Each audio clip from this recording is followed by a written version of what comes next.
she has been, very clean in a clean slate. So for me, I think that is the angle that the Athletic Federation need to come in, go through the back door, try to see as how we can be able to make a case on behalf of Toby Amoshu. Because if we actually allow this load alone on her, I don't think she will have any chance, of escaping this sledgehammer that is coming upon her. All right, let's see how it goes for Toby Amoshu. Serious matter on ground, at this point in time. And the World Athletics Championship, of course, will be coming up very soon. And she said she was going to appeal before the championship, of course, will kick off. And she's really very, very important for Nigeria when it comes to this particular championship that are coming up. Last time she put up a very, very impressive record. Sure. But how will her absence, affect Team Nigeria ahead of the World Athletics Championship? If at the end of the day she doesn't get a very good verdict in this one. Well, it will not be a very nice one for us because going into such a major competition and you are having one of your major stars, in short, your major star out of the competition, out of the contingent that is going to make us proud out there. Naturally, it demoralizes the morale of the team, the squad, because if you are having your major star out there not taking part, I mean, there is this confidence that exudes within the camp, within the contingent, when you have most of your top athletes going out for such a major, competition. It serves as a morale booster to some of the young lads that are still coming, that have not made that apex to which you find out. So they look up to you as their leader. They look up to you as one that actually, shines the light for them to follow. But when you are not having this kind of a star within their midst, I mean, the mood of the camp or the mood of the contingent is certainly demoralized. So for me, it will not be a nice one, not to have Toby Amoshu in our contingent that is going to represent us on this very one. We pray that, of course, she get us of this one clean. At the end of the day, Michael, I'm getting so worried with the way that Nigerian athletes are getting involved in doping issue and violating the anti-doping issue at this point in time. A few years ago, we were talking about Blessing Okagbari. Yeah. This year as well, we're talking about less of Grace Wokocha. The 4x100 meters, relay team as well. That we hear their medals, were taken from them. And all of that. And a whole lot of issues when it comes to doping, for Nigerian athletes, at this point in time. What do you think the athletic integrity, the Nigerian Athletic Integrity Unit really need to do? Because this is where they have a very huge role to play. Yeah. What do you think they need to do to, curb this issue of doping when it involves Nigerian athletes? For me, I think that first they need to start with serious sensitization to some of the athletes out there. Because sometimes these athletes, they get involved in this, not necessarily that they aren't about the danger, about the consequences, or not necessarily that they take these things by themselves. But some of them are not well educated on the kind of things they need to take in, or the kind of food they need to take. Because from what we're getting from the case of Toby Amoshu is the fact that the Athletic Integrity Units, they don't tell you when they're coming to test you. So you never can tell if maybe that person might have taken whatever, anything that might be against their rule. Not that the person is taking a prohibited substance ahead of any tournament or whatever. But the person is just maybe, let me enjoy myself and take this in and look very well. At the end of the day, you don't know that is when your testing time, of course, will come. So I don't know what you make of it. How will the athletic integrity, the athletic unit of Nigeria will curb the situation? That is why I say this is where sensitization need to come in from the athletic integrity unit of the Nigerian Athletic Federation. This is where they need to do massive publicity and educate most of these athletes on the dangers, of taking some of this substance, either advantageously or inadvertently. Because once you become a professional, it is certain that a torchlight will certainly beam on you anywhere, any day, anytime. So you are very careful about the kind of things that you take into your system. So if our own athletic integrity unit can be able to consistently educate our athlete, I think relieve ourselves from all of this trouble, because most time some of these athletes, just like you said earlier, they are not aware. They don't take these things deliberately, because the athletic integrity unit, when they are coming to take these tests against you, they are not going to tell you where, when, because they intend to take you incognito, so that you will not be aware, because you might possibly purge yourself of whatever substance that is contrary to the rules. True. If actually they set a time frame to which they are coming to take this test against you, so they come incognito, unaware, so as to take you unaware. So for me, I think if our own Nigerian athletic integrity unit can do us a good by consistently updating some of our athletes on the needs and dangers, try to open different angle for them to see the bigger picture.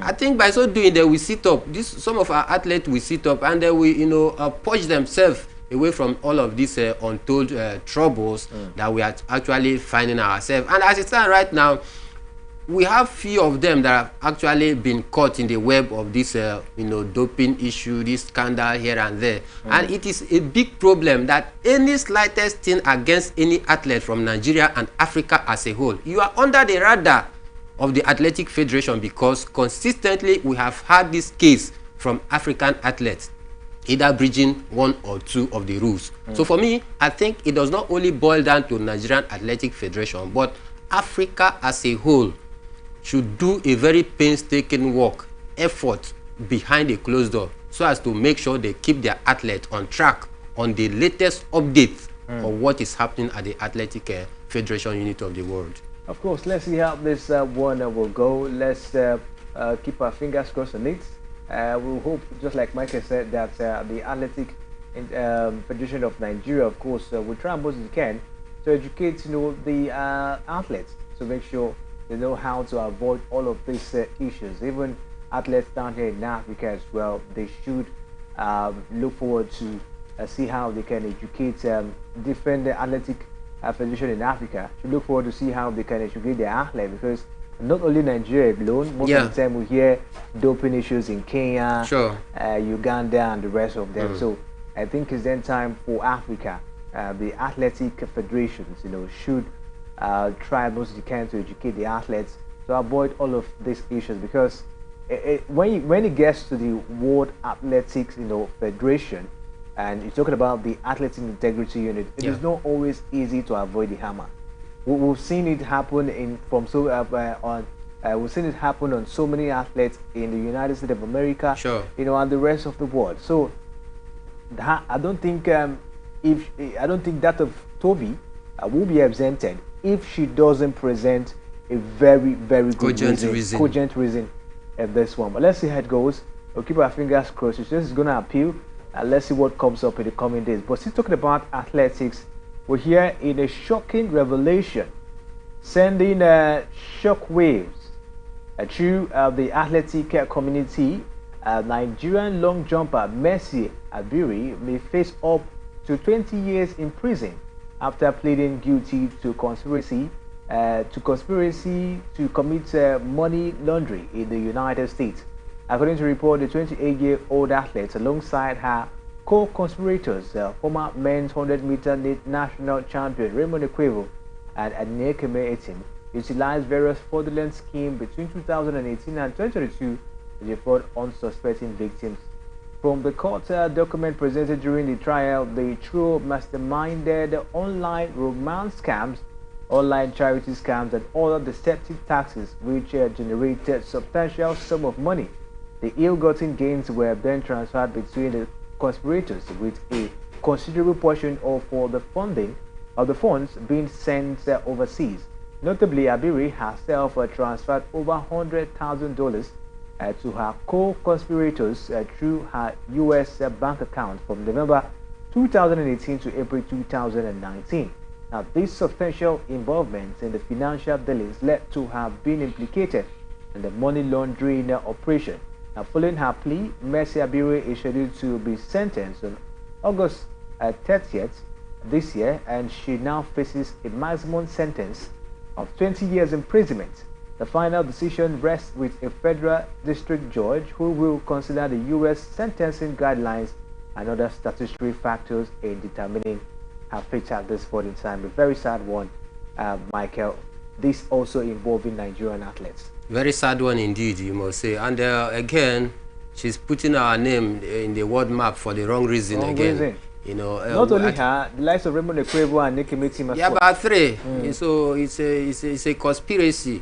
And for me, I will not, you know, advocate for anything plea, because they have heard and it's very clear. If they actually nab, they should go for it. You know, face the full weight of the law. 20 years in prison. I mean, very huge. Very huge. But they need to, you know, pay for that dearly, because you don't just fake yourself. You come on social media or whatever means, you know, platform that you find yourself. You claim that you want to organize a certain competition to raise funds for charity, and at the end of it all, you know, you socket those dollars into your, you know, bank account, and you split it among yourself. I mean, creating a bad name, you know, for the country instead of that of good. Don't forget, the name Raymond Aziz is still in the mouth of everyone in the whole world about you know, this kind of fraudulent activity, and he is also a Nigerian. This is another athlete that, instead of going out there to make us proud, she's been you know, caught in the wrong reason this time around, being a black sheep of the family, and the family here is Nigeria. You know, I think for me it's a very disappointing one. These are some of the incidents that when it happens and it get to the public space all over the world, then we become suspects. Anywhere you find yourself in Nigeria, become a suspect. For example, you go to the embassy now, you want to apply for an embassy, you have a Ghanaian or Sierra Leonean, they find it very easy to get through. But when once you mention the name Nigeria, my brother, you, in fact, they will pay a special attention to you. Why? Because there is this thing that it is always, there must be something wrong about you, and these are the kind of people that is painting the bad pictures against Nigeria. Instead of going out there to make us proud, she's going out there to make us you know, look as though we are nothing. And so for me, I think it's a very disappointing one, to say the least. She must go, and they must go, because I learned that there are three in this wrong act. Raymond Ekwebu and Nikki Metim. Exactly, they should face the full weight of the law, so as to serve as a deterrent to other athletes and sport men and women generally. And this might possibly lead to the end of their career. Sure. You know, as athletes, you know, at this point in time. Because adding 20 years to their age presently, I don't know how old they are, but some of them are 28, some are 30 something. Added 20 years, you know what that means? Getting to 50 or 60 years, I mean, coming out from the, you know, correctional center, I don't think you have the time again to, you know, venture into one active one or the other. Let's say it goes, even though they might be, you know, in their 20s, you know, at this point in time, but, you know, that is a very huge number of years, if you ask me, for an athlete, you know, to spend in prison. And then when he or she comes out, you know, at this point in time, what will be the energy level for her to get back to the, or him to get back to the track? You know, their career is done and dusted. It's over. Especially don't like what we got from Blessed Okagbari. Yeah. Actually been given 10 years ban, you know, at this point in time. When she comes back, she's going to be, I think, a 40-something. 40-something. And you can't compete at that level of your age with the young ones who are ready to give you a very good run for their money. I mean, it's done and dusted for them. That is just the truth. All right, let's keep our fingers crossed and see how this one unfolds in the coming days. Let's just take a look at what is happening down there in basketball. The Tigers of Nigeria making Nigerians proud at the moment as they are class hosts Rwanda 79-48 in the semi-finals for the ongoing 2023 FIBA Women's Afro Basketball in Kigali, Rwanda. And was such an impressive encounter, of course, for Nigerian D Tigers. And with that one, they've progressed to the finals or for the competition. And if they win this one, it's going to be the fourth time that they will be winning the Afro Basketball Championship in a row. Michael, what do you make of this feat for Nigerian D Tigers? First, did you ever imagined that they will get to the finals? Well, to be frank with you, I didn't, see this one coming for them to get this far, because we know all of the tussle that we went through, going into this one. We didn't actually prepare at all. It was just a shoddy preparation out there, and boom, she took the girls out there to, go and showcase their talent. For me, on the onset, I did not actually even expect them to go beyond the first round, because of lack of preparation. The tussles that the player, the coach, and the federation had all this, while that the federation have not been able to put their acts together, and we saw all of the distraction here and there, even before the former coach talking about Otis left and Rena Wakama was brought in to salvage the situation. Nobody gave her the chance, but she has been able to prove, doubt are strong out there. Out of the 12 countries that are taking part in this one, she's the only female coach in this very one. That is to say that she has been able to, prepare herself and be able to talk to the girls, and effect one or two changes from what seems to be the problem, talk to them, and they are playing like a unit out there. You need to watch most of their games, and I love the attacking pattern of play, to which since the first day of the game, I actually have been following them with a very keen interest. I must tell you, it is something that no one expected, but we have seen how far they've gotten to right now. And thanks to one Ami Okonkwo and the rest of our teammate that is doing us proud, Adora and the rest of them. I think it's a very massive one. If you can keep up to this tempo against Senegal, who is also a African power when it has to do with the basketball, I see us going to defend the title and make it an equaling fourth win in a row. And again, it might also interest you that it's been 23 games that we played that will not be able to lose any match, any games when it has to do with the Tigers. Game of winning streak. On winning streak, and it dates back to 2015. 2015 down to 2023. That's about 8 years interval. You can see how good these girls are. So for me, thumbs up to Ren and Wakama and the girls out there. The final will be against Senegal at this point in time. Michael, Senegal on their way to the final. They played 4 games and they won 3 and lost 1. Nigeria, of course, were able to win their 4 games, down to the final.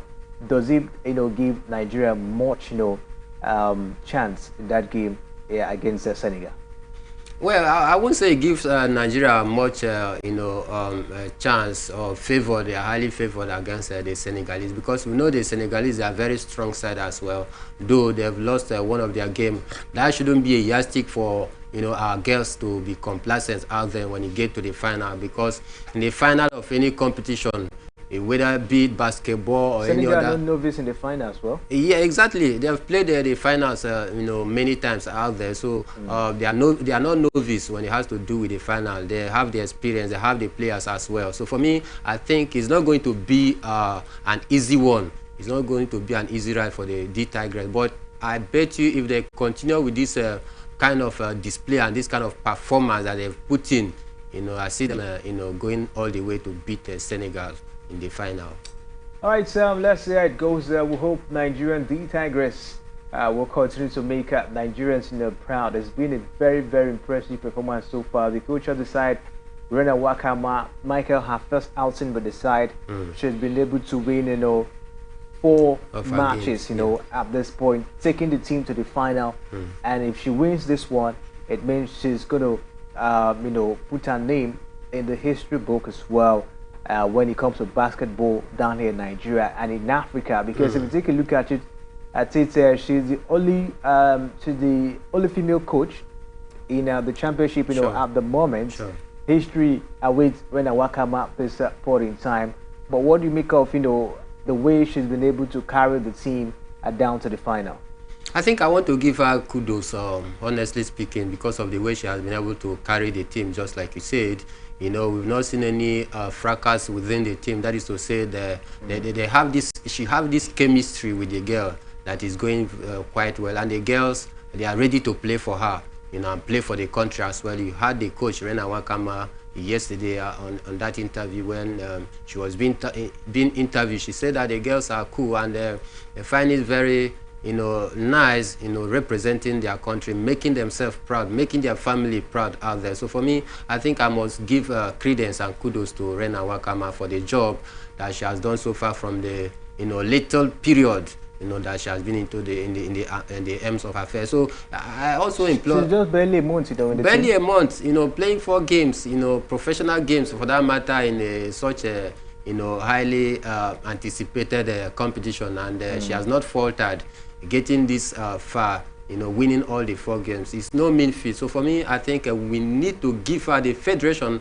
need to give her all the necessary support, so as to keep encouraging her to keep building on this, because it is a thing of a joy to see that we have our own local breed, our own local coach out here doing this kind of a marvelous thing. The only female among the 12 team that is taking part in this one, that is to tell you the level of our excellence, beating all the main team. Exactly. So for me, I think she has done pretty well so far. Let's see how it goes for Rena Wakama and the D Tigers of Nigeria.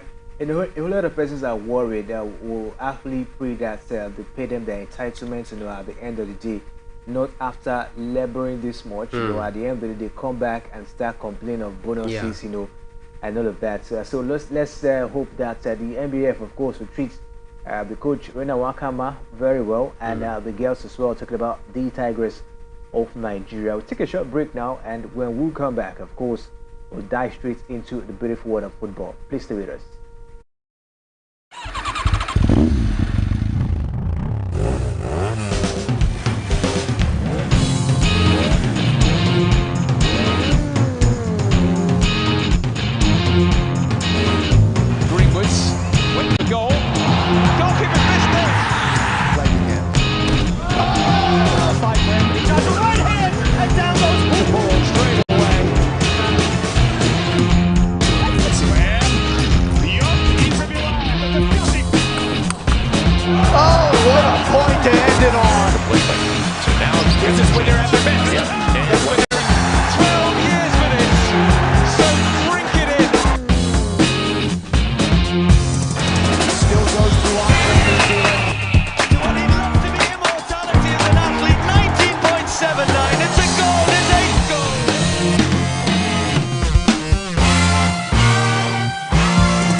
Welcome back to Sports Extraordinary on Atlantic Television Network. We'll bring you the latest revolving around the world of sports.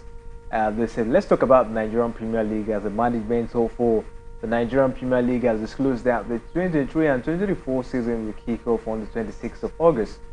Preceding the league opener, the draws for the 2023 and 2024 season. Now, the annual general meeting will be held on August 17th. A week before the kickoff date. This was reviewed by the chairman for the body, Mr. Gbenga Elegbeleya. Now, Elegbeleya, who rose from a meeting with club owners in Abuja yesterday night, said that the league, which will be run full, will kick off on the 26th with matches spread across to 27th. He said all the clubs have signified their intention to stick to the dates and are prepared to commence action. Also speaking on the readiness of the club, the general manager of Rivers United and spokesman of the Nigerian Premier Club owners, Dr. Oke Paluku, said the clubs are ready for the kick-off dates, which would run its full course of 38 matches and not average league last season. He explained that the league board and managers have been mandated to make sure the league go on as planned. On the club's readiness, he said most clubs are taking part in the preseason tourney all over the country to put their team in shape for the task ahead. Football stakeholders have applauded the composition of the new board of the Nigerian Premier League, which is now headed by Gbenga Elegbeleya. Michael, first, we have a new board now, no longer the IMC. Yeah. And we hear that the league will commence on the 26th of this month, which is August. Whoever's gotten issue with the league, starting on a fixed date. Yeah. But from what we've seen from the board now, do you think the league will commence on that date? I strongly believe that the league will comment on the said date, because Gbenga Elegbeleya has been able to call most of the club chairmen as well, and they have meeting far away at Abuja to be able to iron out things, and from feelers from that meeting, it is very clear that the chairman of the clubs association has come out to say that definitely that the clubs are ready and will be ready to kick off the season on that 28th. So for me, I think this synergy that we are actually seeing that is existing right now between Gbenga Elegbeleya and the club's chairman is actually a nice one, because if you have this understanding, I think there will be no issue of some clubs not being ready for the leagues when a specific date has been set out. For me, I think, like I said, the chemistry that we are actually seeing is a nice one. And I want to also give kudos to Gbenga Elegbeleya, because it seems that he has this Midas touch, that have been able to alter the league, the leagues around. You saw the massive improvement of what we see in the just concluded season on the average league, and even the Super 8 and other competition out there. For me, I think Gbenga Elegbeleya is the man for the job, a man that can be able to align properly with the club's association, the club chairman. I mean, if you can be able to have this alignment over time, I think there will be no issues of when clubs are ready or not ready to kick off the season. So for me, as it stands right now, I think the clubs are very ready and will be ready to kick off the season come 28th of this month. Let's talk about another strategy being put up, by the new board now. They will no longer run the league as an abridged league this time around. They've decided to play the full season, which will be 38 matches at the end of the day. How do you see this decision of bringing the league back to 38 matches? It's a welcome development, because that is what is being practiced all over the world. Because why do I say it's a welcome development to have the match run it complete a full calendar year, about 38 games? Because first, one of the advantages is that it offers clubs the opportunity to be able to test their players. It offers the club the opportunity to be able to look at the other fringe players in the team that can be able to make the difference.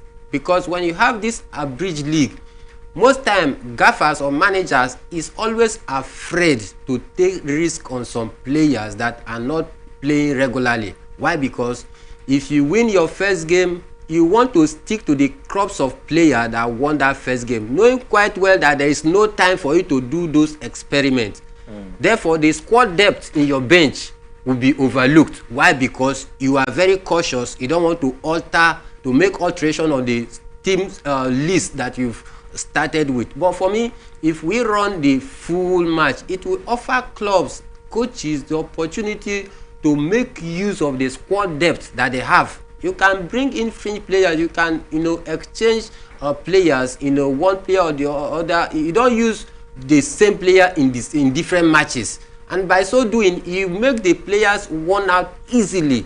In the abridged league. But in the normal league format, all players will be afforded the opportunity to showcase their talent out there, knowing quite well if we lose one match or draw the next match, there is still ample opportunity for you to make up for the loss or the draw. So for me, I think it is a nice one.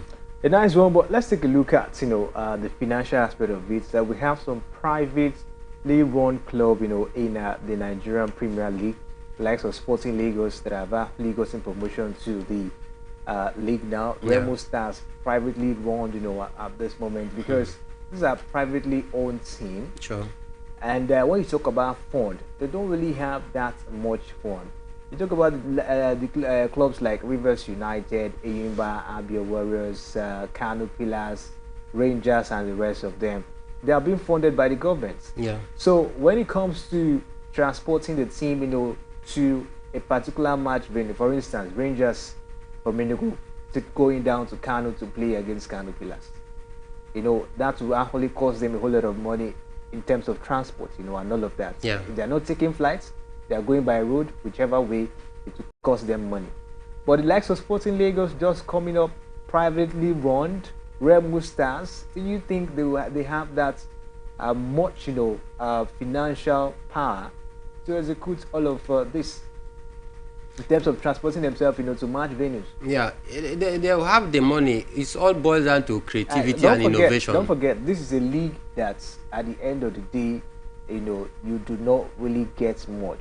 Yeah. What you just get, is the prize money at the end of the day, and it is even the Bengal Elegbele time now that we're seeing the prize money being fulfilled at this point in time.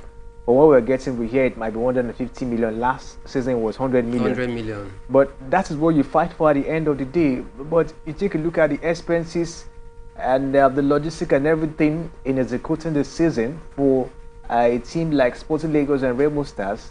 How do you see them managing this situation out? For me, this is where marketing department of the clubs need to be up and doing. They need to create new ideas, new innovation, invent a new thing away from the contemporary aspect of relying on government, because this is privately owned club. And one of those innovation is thinking about bringing in the PPP arrangement, public partner program. You bring some people out there.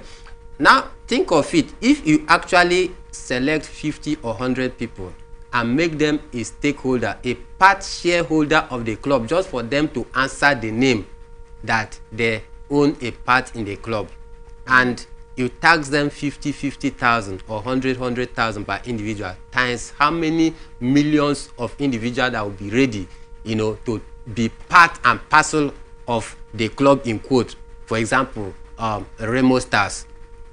It gives you that joy, you sitting down here, Kingsley, knowing the fact that I'm a part owner of Remo Stars. It gives you that joy, and you'll be willing to dish out that 50,000 just to support the club. And the 50,000 might be little to you, but times it to how many people actually that are fans or sport enthusiasts or well-wishers of the team. Times it to the millions or thousands of people that is going to raise up that 50,000 naira. That is a huge money. This is why I say innovation need to come in. Okay. The marketing department need to do their job. Some of our jerseys, our local club jerseys, you hardly find them in the shop because no publicity. Nobody knows about it. So there are too many innovations that some of the marketing and the clubs department need to invent for themselves, so as to generate fund out of that. Because we should go away from this this idea of always depending on government for sponsorship of club. We should go beyond this, because this is not what is obtainable in a more senior climes. So for me, I think clubs and their marketing department need to be up and doing. We hear that AI cameras, of course, have been fixed in some of the stadium, to stream the matches. How far do you think this will go in developing the league this season? Well, it's just a test run, and to me, I think it's a nice initiative. But I wonder how many Nigerians out there that will be ready to, burn their data to stream the match online. And I think it's a nice step, but they should go beyond that to see how they can be able to, make the league, viewable on the live telly, because we know the condition of the country right now, that people are finding it difficult to, make 3 square meals a day. Not of thinking of how to go and subscribe data of 1,500 or 2,000, depending on the plan that you find yourself, just to watch your favorite club. So for me, I think it will be a clog in the wheel of their progress, because they are thinking of how to put something in their stomach first, and not about try to get data to watch that. So for me, I think it's a nice idea, but they should go beyond that and find a way of trying to strike deals with some company out there that can be able to have the match on the live television. I think that would be more better. All right, match in the Community Shield between Manchester City and Arsenal. I don't know what you make of it. City dealt with Arsenal last season. They took the league title away from them. Do you think Arsenal, of course, can put up a revenge in this weekend? Is talking about the Community Shield. Well, for me, I think the Community Shield is just a cutting razor, and not a proper barometer to actually weigh how the league is going to pan out. But for me, I think the Community Shield is going to serve as a mouth-watering encounter, so as to wet our throat on the Premier League that is about to kick off. So I think it's going to be a very good atmosphere there. It's going to be a 50-50 game. Manchester City will not want to risk most of their players, because the league is about kicking off and they have something to protect. They have the Premier League to protect, they have the Champions League to defend, they have the FA Cup to defend. They have a whole lot to defend. So for me, I don't think they will want to risk most of their players by putting much effort or energy into that game. The whole of the question should border on Arsenal in trying to prove people wrong out there, that what they did last season, they can be able to replicate that and even go further to actually surmount Manchester City. But as it stands right now, Arsenal have been able to add 1 or 2 good players into their ranks. The likes of Jurgen Timber, they got the likes of Kai Havertz, they got the likes of Declan Rice, whether it's the normal Rice or the Abakaliki Rice, that is I don't. But one thing is that 2 good quality players into their rank, and as it stands right now, I think they can be able to give Manchester City a very good show come Sunday for the Community Shield. All right, let's see how it goes this weekend. Arsenal against Manchester City. At this point in time in the Community Shield, so it promises to be an exciting one as it stands. Let's take a look at transfers. We hear France international defender Azel Disasi has joined Chelsea from Monaco on a 6-year contract for 45 million euros. That's about 38.57 million pounds. Disasi, 25, offers defensive cover at Stamford Bridge after Wesley Fofana sustained a serious knee injury. He played in all 38 matches of Monaco Ligue 1 games last season. Disasi has played 4 times for France, including featuring as a substitute in a 2022 World Cup final defeat against Argentina, and made 129 appearances for Monaco after joining from start the Reims in August 2020. The Blues, meanwhile, have agreed a fee with Brighton for goalkeeper Robert Sanchez, while several bid for the Spaniard teammates Moses Caicedo have been rejected by the Segers. Michael, Chelsea, of course, adding young and vibrant players now to the team. Very great one, and I think Mauricio Pochettino have a different idea and mindset coming into this one. You can see what he has been able to do. He's trying to purge away some of the old folk out there who are no longer showing some sign of seriousness, trying to bring in some new young talent that are still hungry. And I think for me, I think Desai is a great addition who is going to serve as a cover to Fofana, who got injured. And I think he's a very solid and a reliable, dependable defender. He was very instrumental last season for Monaco, playing virtually all of their game last season. And one thing special about him is that he's injury-free. He's not a player that is prone to injury, and you can attribute that to his young age as well. So I think Chelsea is a nice addition for them. Nice addition, of course, to Chelsea Football Club. But at this point in time, we're calling to wrap up on the show, and we can't go without telling you that Rena Wakama is a sports extraordinaire onto this edition of the show. Michael, hope she deserves this one. Thank you. She truly deserves this one because at least she has been able to do us proud out there. Truly deserving, I must say. Rena Wakama, sport extraordinaire for to this edition of the show, for taking Nigerian D Tigers to the finals, or for the FIBA Women Afro Basketball. Her first outing with the team, and she's actually putting up for this one. So she's a sport extraordinaire for today's edition or for the show. Don't forget, peace and unity always the pathways to progress. My name is Kingsley Manuel. Thanks for watching.